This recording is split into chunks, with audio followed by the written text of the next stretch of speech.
राज्य में पढ़ुवा स्कूल छात्र छात्री लगी सरकार तरफ जारी है एक बड़ घोषणा जहां आपण मैंने समस्ते जाणी रखा निहाती जरूरी।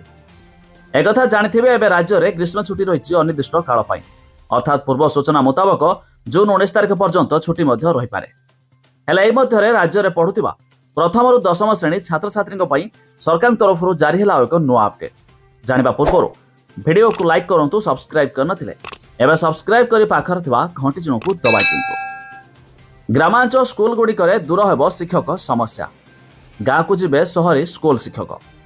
सहरांचल बहु स्कूल रे छात्र छात्री अनुपात अधिक शिक्षक अच्छा, आही अनुपात ग्रामांचल अनेक स्कूल रे कम शिक्षक अच्छा। तेरे गाँव में एमती किसी स्कूल अच्छी जो जन शिक्षक पढ़ुं, तेरे खूब शीघ्र जिले में शिक्षक नियुक्ति तालिका तदारख करा जो स्कूल रे अधिक शिक्षक अच्छा सेठारु शिक्षक नथिबा स्कूल को अवस्थापित करा जिला शिक्षा अधिकारी अर्थात डीएम को एमिति चिठी करिछि प्राथमिक शिक्षा निर्देशालय।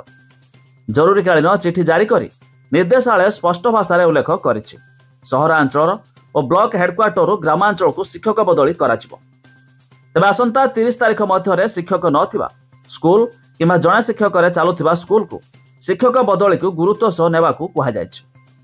या छड़ा आपण जानिछंती एबे राज्य रे समस्त स्कूल कॉलेज मध्य छुट्टी रहिछि।